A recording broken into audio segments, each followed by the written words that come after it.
Muy buenas. Hoy nos vamos a sumergir en la increíble historia del Admiral Graf Spee, un buque de guerra, bueno, más que un buque, casi una leyenda, que metía una potencia de fuego brutal en un diseño que, para la época, era de otro mundo. Y su vida fue corta, sí, pero de una intensidad dramática alucinante. Vamos a ello. Y fijaos, vamos a empezar por el final. Mirad esta imagen. Es brutal, un coloso de acero, uno de los barcos más temidos del planeta, convertido en una pira funeraria en las aguas tranquilas del Río de la Plata. La pregunta del millón es, ¿pero cómo demonios se llegó a esto? Pues para entenderlo claro, hay que rebobinar. A ver, para entender al Graf Spee, lo primero es entender qué era exactamente. Porque no era un acorazado normal, ni tampoco un crucero. No. Era algo distinto, una categoría nueva, diseñada desde cero para ser una auténtica pesadilla en las rutas comerciales del Atlántico. El concepto era, la verdad, pura genialidad estratégica. Los británicos lo bautizaron como Pocket Battleship, acorazado de bolsillo. Y la idea era tan simple como letal. Era más potente que cualquier barco que fuera más rápido y más rápido que cualquier barco que fuera más potente. Ahí es nada. O sea, si un crucero te podía alcanzar por velocidad, tú lo destrozabas. Y si un acorazado te podía destrozar a ti, simplemente ponías pies en polvorosa. Era el arma perfecta para la guerra de corso. Pero claro, esta idea tenía que respaldarse con cifras. Y vaya si lo hacía. Atención, 6 cañones de 280 milímetros. 280, un calibre principal de acorazado, capaz de soltar un pepinazo a más de 36 kilómetros. Además, se movía a casi 29 nudos, que para un bicho así era una barbaridad. Pero el dato que de verdad te dejaba loco era la autonomía. Casi 19.000 millas. Podía zarpar y literalmente desaparecer en mitad del océano durante meses. Y ojo, que no era solo músculo, no era solo pegar fuerte. El Graf Spee era pura tecnología a punta. Para empezar, el casco estaba soldado, no remachado como se hacía siempre. ¿Y esto qué significa? Pues que ahorraban un montón de peso que usaban para más blindaje y armas. Luego, sus motores diésel, el secreto de ese increíble alcance. Y por si fuera poco, tenía un sistema de control de tiro automatizado súper avanzado y uno de los primeros radares operativos. Un radar en los años 30. Eso era casi brujería. Aquí lo tenemos, en 1936, flamante. Es que es una pasada, una línea estilizada, casi elegante, pero que no engaña a nadie. Se ve perfectamente que es una máquina de guerra, la viva imagen del poder naval de su tiempo, a punto de desatarse. Y claro, su momento no tardó en llegar. Estalla la Segunda Guerra Mundial y el Graf Spee se lanza a su coto de caza particular, el Atlántico Sur. Se convierte en un fantasma, un lobo solitario que acecha las rutas de suministro británicas. La yugular del imperio. ¿Y fue efectivo? Vaya que sí lo fue. En apenas 3 meses se cargó 9 mercantes británicos. 9. Más de 50.000 toneladas de barcos y suministros directos al fondo del mar. Como corsario, era una máquina perfecta. Un verdadero dolor de cabeza para el almirantazgo británico. Pero aquí la historia da un giro muy humano, muy interesante.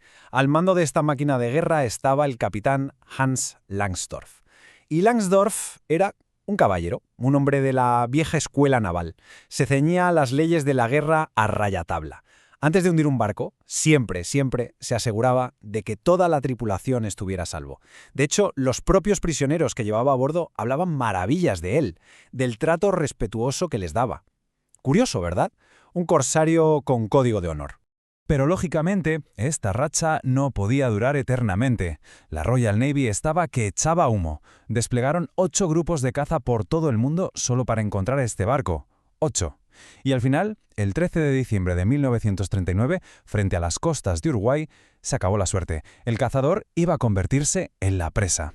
Y este es el escenario del combate. Por un lado, el Goliath, el Graf Spee. Por el otro, 3 barcos británicos, el crucero pesado Exeter y 2 cruceros ligeros, el Ajax y el Achilles. Eran más, sí, pero ninguno por sí solo podía hacerle frente. Langsdorff tenía órdenes claras de evitar el combate con naves de guerra, pero vio la oportunidad y decidió pelear.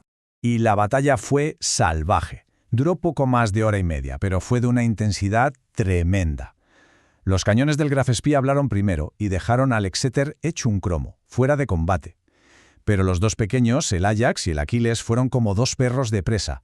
Más ágiles, no paraban de moverse y morder, consiguiendo impactar al gigante alemán varias veces. Y aquí viene el golpe de suerte o de desgracia, según se mire.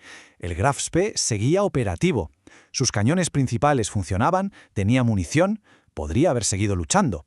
Pero un proyectil, solo uno, dio en el peor sitio posible. destruyó la planta potabilizadora de agua, y sin agua dulce para refrigerar los motores, un viaje largo de vuelta a Alemania era imposible. Langsdorff estaba atrapado, tenía que buscar un puerto neutral. Y así, el malherido Graf Spee se refugia en el puerto de Montevideo, en el Uruguay neutral. La lucha de cañones había terminado, pero ahora empezaba otra guerra, una mucho más sutil, la de los despachos, el espionaje y la guerra psicológica. La cosa estaba clara. Langsdorff necesitaba tiempo para reparar el barco. Pidió 2 semanas. Pero los británicos presionaron a Uruguay y los uruguayos, aplicando la ley internacional al pie de la letra, le dijeron 72 horas, ni un minuto más. Y mientras el reloj corría, los británicos jugaron su as en la manga. Una jugada maestra de desinformación. Empezaron a mandar mensajes de radio falsos, haciendo creer a todo el mundo que una flota gigantesca venía de camino para rematar al Graf Spee.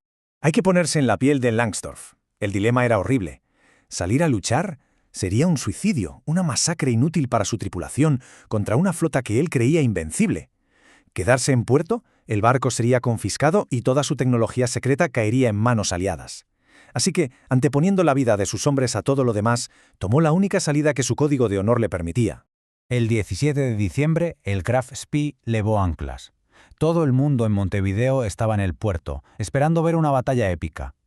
El barco zarpó, majestuoso, pero no se dirigía a luchar.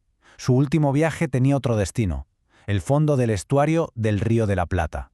Una vez que toda su tripulación estuvo a salvo en Buenos Aires, el capitán Langsdorff cumplió con la última parte de su plan. Escribió sus últimas cartas, y es que para él el honor de un capitán estaba ligado al de su buque. 2 días después del hundimiento, envuelto en la vieja bandera de la Marina Imperial Alemana, no la nazi, se quitó la vida. Y aquí lo tenemos, en este mapa británico, el punto exacto donde acabó todo. Ahí, en las aguas fangosas del Río de la Plata, descansan los restos del admiral Graf Spee, un monumento oxidado y silencioso de lo que fue la primera gran batalla naval de la guerra. Al final la historia del Graf Spee lo tiene todo. Tecnología punta, una cacería implacable, batallas navales y hasta un código de honor en mitad de la guerra. Y nos deja con esa gran pregunta en el aire. ¿Qué fue lo que pasó realmente? ¿Fue un acto de desafío de un capitán que decidió controlar su propio destino? ¿O fue simplemente el resultado de una trampa psicológica, una mentira perfectamente ejecutada? Quizás, como casi siempre, la verdad esté en un punto intermedio.